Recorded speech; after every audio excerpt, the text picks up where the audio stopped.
In the previous episode, we saw how Shin, the strongest necromancer and SS rank hunter, died by his own friend's betrayal. Now he is stuck in this ugly loser fat body in ancient China, so he worked his butt off, trained hard, smashed a muscle head, showed everyone who the boss is, formed his own skeleton army, destroyed the assassination group that was after his life, and lastly, killed his bitch fiancée by forcing his figures inside her pussy. The scene shifted to Yujin, slamming his hand on a table in frustration, demanding answers from the elders about what had gone wrong. However, the elders themselves were silent, contemplating the disappearance of the assassin group sent by the Geum family. A few days later, a decomposed and rotted corpse identified as Geum's was found, sending shockwaves through the entire clan. Yujin's face contorted with rage and confusion as he considered whether Shin could be responsible for such a deed. Then Yujin started shouting to do something, annoying the first elder. Then the first elder's face became sinister, and he suggested that Yujin head to the red light district, bang some girls, and have fun. Yujin's face paled, and he left, as if under some hypnotic spell. The first and fifth elders then began to discuss the situation. The fifth elder expressed disbelief that Shin could cause such trouble and wondered what to do next. The first elder, with a dark and serious expression, dismissed Shin as a mere bug. He vowed to crush Shin, even if it meant destroying the whole Bacon clan. The fifth elder's face brightened slightly at this, and he thought to himself that soon the whole Bacon clan would be drenched in blood. The plans were set, and a dark future loomed for the clan. Finally, the first elder told the fifth elder that they needed to make the curse on Shin stronger. The previous curse hadn't worked for some unknown reason, and the situation was getting more serious. The fifth elder agreed and bowed, showing his commitment to the task. The scene then shifted to Wang, Shin's faithful servant, who was calmly stopping a crowd of people from entering Shin's room. Inside, he was nervous and overwhelmed by the large crowd addressing him with respect and pleading for permission to meet Shin. Wang firmly refused, telling them that Shin was not receiving visitors and asking them to come back later. The crowd left disappointed, unaware of the truth behind Wang's words. Shin had given strict orders to Wang not to let anyone into the house, claiming he would be away for a few days. Wang was to pretend that Shin was inside, either training or otherwise engaged. As Shin left his home with a confident smile, Wang tearfully agreed to the plan, promising to carry out Shin's wishes to the best of his ability. The scene shifts to the depths of the mountains, a place hidden and remote.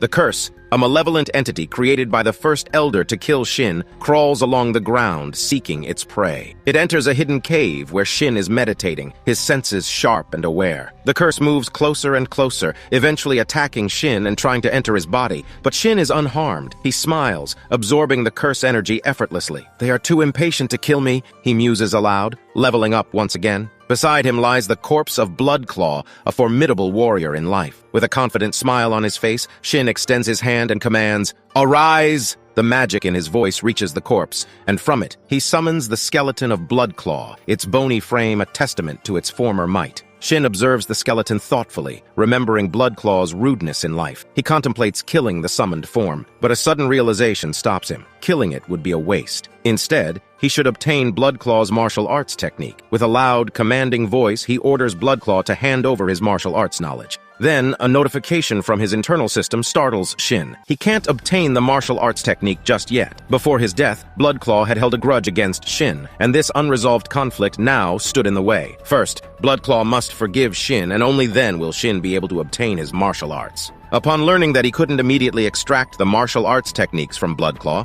Shin became annoyed. He knew he needed to assert his dominance over the stubborn skeleton, so with a smirking smile, he extended his hand and placed a spell on Bloodclaw. The spell would make him feel as if thousands of needles were piercing his body, a painful reminder of who was in control. "After a few hours, we'll see if your attitude remains the same," Shin taunted, a wicked grin on his face. He continued, sharing his belief that in this world everything could be achieved with violence. "And if it's not working," he added, "you're simply not using enough violence." As Bloodclaw endured his suffering, Shin summoned his other skeletons, deciding to extract martial arts from them while he waited. But as he began, with a bright smile, Shin explained that he recently discovered that he could his summons skills. This revelation had come after the clan founder transferred his martial arts to Shin. Then, he tried to copy the skill of his other summons, and the system confirmed that he could. But Shin halted the process, stating that he already possessed transcendent-level martial arts from the clan founder. The summon's skills were beneath him, so he canceled the summoning. After some intense training, Shin found himself on the ground, panting and cursing his fat body. His body had become exhausted from what he had considered only light training. Observing from behind, the clan founder couldn't help but smile at Shin's pathetic state. Still, there was something admirable in the young warrior's determination. "I'm trying my best," Shin gasped, catching his breath. With a newfound intensity,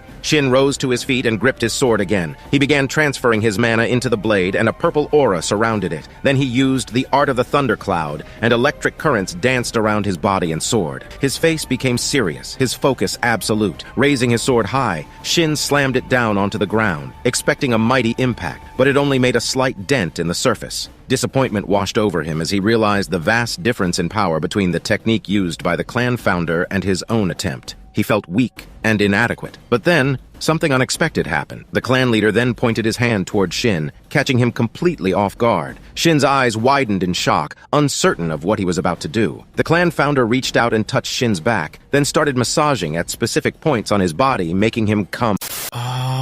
Shin turned in shock, seeing the serious face of the founder glaring at him. Confusion gave way to realization as Shin understood that the clan founder was doing something to his body, something profound. As the founder continued to poke his back, Shin realized that he was opening his chakra points. The process was strange, and he could feel something unlocking within him. It was an unfamiliar sensation, but he trusted the founder and allowed him to continue. After some time, the clan founder had unlocked all the chakra points inside Shin's body. This unleashed a host of new abilities, including the skill Sword Kai, along with Corpse Explosion, Soul Barrier, and Phantom Robe. Shin also obtained the aura of a Zenith Swordsman and numerous other skills. Power surged within him, filling him with strength and potential he had never known before. Slowly, Shin opened his eyes, turning back to see the clan founder smiling broadly, a look of pride in his eyes. Shin couldn't help but smile slightly in return, grateful for the incredible gift. The scene then shifted to the vice leader, who was in his room meditating. Looking closely, his face appeared pale, with dark circles surrounding his eyes. He looked weak and troubled, a stark contrast to the vibrant energy Shin had just experienced. The vice leader explained that he had been suffering from unimaginable pain for an unknown reason. Slowly, his power seemed to be weakening, and he feared that if things continued like this, he would die soon. But he couldn't allow that to happen. Not yet. Not while he still had a role to play in supporting Shin. A knock on the door interrupted the vice leader's troubling thoughts, and the second elder entered the room. Upon seeing the vice leader's condition, the second elder commented that his health had worsened again. The vice leader attempted to dismiss the concern, lightly replying that it must have been because he had skipped dinner before training. However, the second elder was not so easily fooled. He immediately noticed the true cause of the vice leader's condition: overuse of power in his weakened body while protecting Shin from the Black Bear. The second elder's face revealed real worry, and the atmosphere in the room grew serious. Pouring tea into a cup, the second elder asked the vice leader what he thought about Shin being the leader. For some time, the vice leader remained silent, his mind weighing the complexities of the situation. The second elder continued, his voice filled with doubt. Shin was useless trash, who only know how to bang women, and even though his present behavior shows changes and he indeed learned some martial arts, it could be just temporary things. The second elder's words were harsh but grounded in reality. They couldn't just hand Shin the position of clan leader if he himself wasn't powerful enough for it. People like the first elder, Yujin, and the fourth elder would surely protest against such a decision. As Yujin held more power and support in the clan, the situation seemed to favor him for now. Yet the vice leader's mind wouldn't waver from what had happened that day. The look in Shin's eyes while fighting the Black Bear, that fierce predatory glare, was something he couldn't shake. It was exactly like the previous clan leader, his father, to whom the vice leader had given his loyalty. They were both deep in thought when the door suddenly opened, surprising both the vice leader and the second elder. Standing at the doorway was none other than Shin himself. "It's good that both the vice leader and the second elder are here together," Shin said, a determined look in his eyes. Seeing Shin, both men immediately gave their bows in respect, apologizing and saying that if Shin had told them in advance, they would have prepared his favorite drink. But Shin stopped them, dismissing the need for formalities. He had stopped drinking, he explained, as he was trying to lose some weight. The vice leader's face lit up with happiness at this news, but the expression of the second elder told a different story. Since Shin had not been seen for 3 days, observing Shin's worn-out clothes and catching the scent of his unwashed body, the second elder jumped to a conclusion. He believed that Shin must have lost all his money gambling and had been thrown onto the streets. Now he assumed Shin was here for some money, just as always. The second elder's curiosity got the better of him,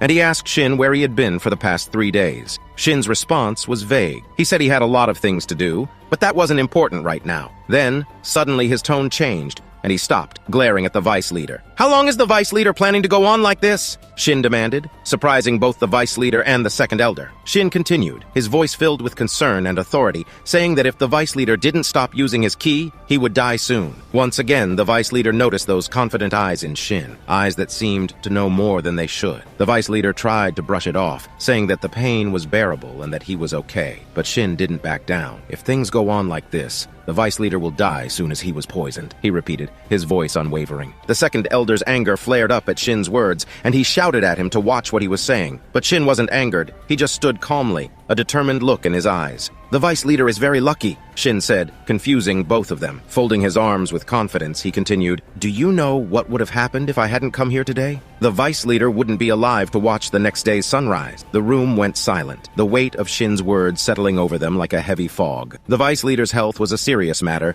and Shin's confident prediction was not something they could ignore. Though his words were harsh, they were spoken with a conviction that made them hard to dismiss. Shin then firmly placed his hand on the vice leader's shoulder, confusing him, and instructed him to relax and leave everything in Shin's hands. As they sat down with their eyes closed, Shin held the vice leader's shoulders, transferring his aura, while the second elder observed them with an anxious look on his face. Suddenly, the vice leader started coughing up blood, alarming the second elder, who began to shout at Shin to stop. But Shin's face was serious, and he raised his hand, signaling the second elder to be silent. His eyes were fierce, like a beast ready to devour its prey. The second elder paused for a moment, then obediently sat on the ground, overwhelmed by Shin's intensity. Shin was now focused on extracting the impure ki from the vice leader's body. Even he was shocked at the level of impurity. How had the vice leader managed to bear this pain for so long? The vice leader's condition was far worse than it had been during his sparring session with the Black Bear. Shin concluded that Yu Jin and the first elder must have had something to do with the worsening of the vice leader's health, especially when he had used his ki to save Shin. Realizing this, Shin smiled, touched to discover yet another person who genuinely cared for him in this world. The process of purifying the vice leader's body was arduous,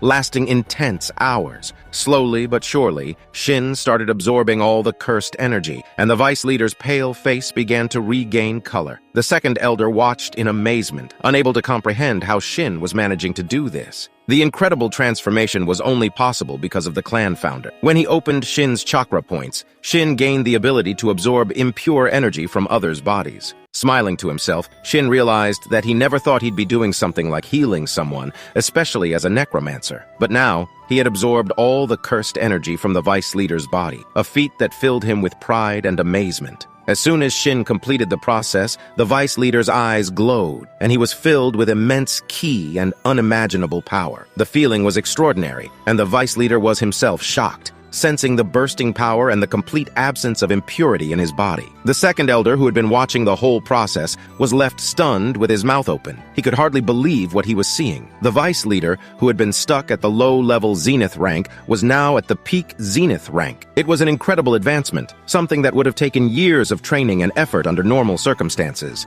With excitement bubbling over, the second elder rushed towards the vice leader, first offering congratulations, then demanding to know how such a miraculous recovery was possible. Both of them turned serious eyes on Shin, who was now meditating, and were met with a sudden smile as Shin's eyes opened. After absorbing the vice leader's cursed energy, he had obtained the title of Cursed Healer and completed his fourth circle. The vice leader's gratitude was immense, bowing deeply to Shin and proclaiming his forever indebtedness. But Shin waved it off, assuring them that it was nothing. The second elder, however, wasn't satisfied and pressed Shin on how he knew about the poison and how he had cured it. Both the vice leader and the second elder waited with sparkling eyes for Shin's answer, but what they heard shocked them to their core. "It wasn't poison, but a curse," Shin explained, his face serious. "A curse?" the second elder shouted in disbelief, while the vice leader tried to process the information. Shin nodded, his face turning sad as he confessed that he didn't find out about the curse himself. He'd only heard about it. "From whom?" the second elder demanded. "From my father," Shin replied, a statement that sent shockwaves through the room. The room fell into stunned silence as both the vice leader and the second elder shouted in disbelief that it was not possible. The revelation was too much for them to take in all at once.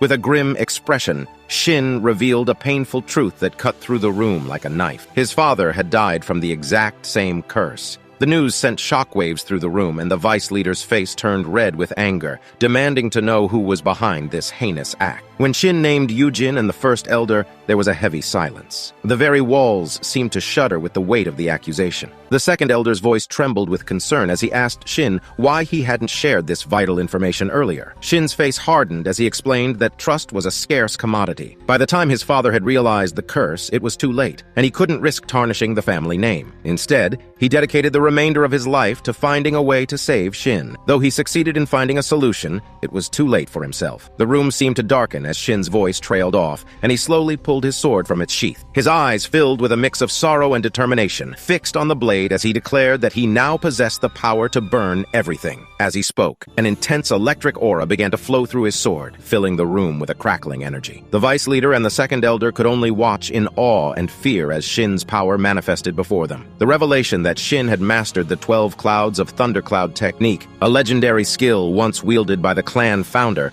left everyone in the room in a state of disbelief and awe. The vice leader's eyes widened, unable to comprehend what he was witnessing, while the second elder was overcome with emotion, tears streaming down his face in a mixture of happiness and sorrow. The significance of Shin's achievement was monumental. The Thundercloud technique had been lost with the clan founder's mysterious death, leading to the downfall of the Bacon clan. No one had been able to learn it, not even his direct descendants who begged him to teach them. Now, Shin's mastery of this ancient skill virtually guaranteed his position as the next clan leader. With a deep, resonant voice that commanded attention, Shin revealed that his father had made some arrangements before his death, but before he revealed it to them, there was something he needed to show them. Both the vice leader and the second elder were momentarily taken aback, their confusion evident in their expressions. Then, with an intensity that was palpable, Shin began to power up with an outpouring surge of energy radiating from his body. His long hair began to gently sway in the air currents. The very atmosphere seemed to quiver with the power of his aura, causing a profound sensation that reverberated through the entire dwelling. This dramatic transformation startled both the vice leader and the second elder, leaving them astounded. The second elder, who once saw Shin as useless fat pig, was now in a state of disbelief. Could this truly be the same individual he had known as a loser? The vice leader, on the other hand, was lost in thought, a sense of déjà vu washing over him. The energy he was feeling from Shin was eerily similar to that of someone he had met 30 years prior. The current leader of the kingdom, the Sword Emperor. The room fell into silence, the only sound the faint hum of Shin's power. Then, with a gravity that left no room for questions or hesitation, Shin looked at them both and commanded, "Follow me." As soon as they heard Shin's command, both the vice leader and the second elder pledged their loyalty to him. They knew that their path was now tied to his, and they trusted him implicitly. Shin acknowledged them and began to offer his congratulations to the vice leader for his advancement and recovery. But he stopped midway, his eyes narrowing as he sensed something amiss. In a sudden, shocking movement, he jumped high into the air, his hefty frame defying gravity. With a powerful punch, he made a hole in the ceiling, grabbing a person hidden there and throwing him forcefully onto the floor. Shin landed firmly, his face serious as he commented, "It seems like we have an uninvited guest." The second elder's eyes widened in recognition. The technique used by the intruder was an advanced stealth technique, typically employed by assassins. The vice leader pulled off the masked figure's disguise,